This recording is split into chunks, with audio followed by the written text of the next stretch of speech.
Guys, thanks a lot. This is Andrew the Green Man with Farmers Market on Demand. We're here at Roadrunner Park Farmers Market on Cactus in the 51. And Anita told us we got to talk to Ray. He's one of the best guys here. He's super passionate about farming and gardening.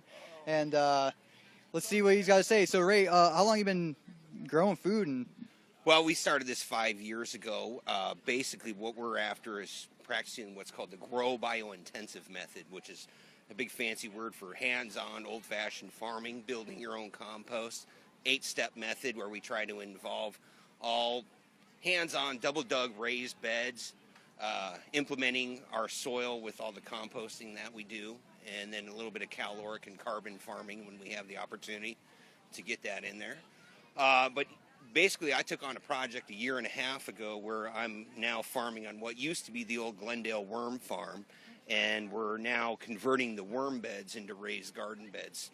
So that was a worm farm shut down in the early 80s, and it's just been sitting dormant for practically 30 years. And a year and a half ago, we started digging that up, taking advantage of these raised beds, and practicing this grow biointensive method, which is backed by a group called Ecology Action, a California group.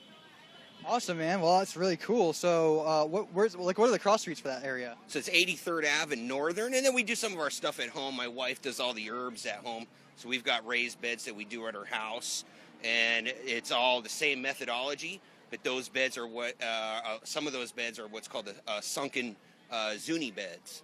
Oh, tell us more about that. So the sunken zuni beds is a method that was first caught on by the settlers when they came out here to the Southwest, and where the Native Americans were taking advantage of the sparse rain that we get, where their farming only takes advantage of collecting rain. So some of those beds are sunken, but still the same biodynamics farming, where we're digging down 18 to 24 inches and implementing our compost into that. So it's all hands-on, no tractors, no chemical fertilizers, no pesticides, stuff like that. And everything's by the season. So this time of year, it's, melons and eggplant and herbs, stuff like that. But like you can see here, like my dried chilies is sort of a specialty of mine. This is our dried habanero mix. You're not going to get this anywhere else. This is a red habanero, fatales, Jamaican reds over here. This is something mild. These are dried Fresnos. And then these are all the chilies we grow. These are rat tails, habaneros, Jamaican reds. Good morning, folks. Yeah, we got people waiting for you, so we're gonna get out of your hair, man. But it sounds like we can do a whole show just talking about the biodiversity. Talk more. I love, kind of spreading the word about this. As far as I know, I'm the only one practicing this grow biointensive method, and we've got some other farmers down the way. Guy Gillespie, he does a really good job in a much bigger scale of farming than I do, but implementing the same type of good compost into the soil and building up our native soil. Yeah, because it's got a ton of minerals. I actually have, I've taken an urban farming course. I've got a permaculture design certification, and yeah, it's all about putting organic matter in the soil.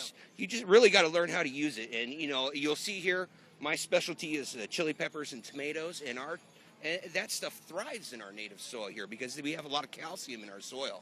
So you just have to learn to use that and implement other stuff into that that's going to take advantage of that. So that's where I'm at on that.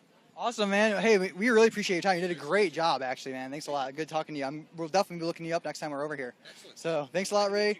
Yeah, well, you have a Facebook page?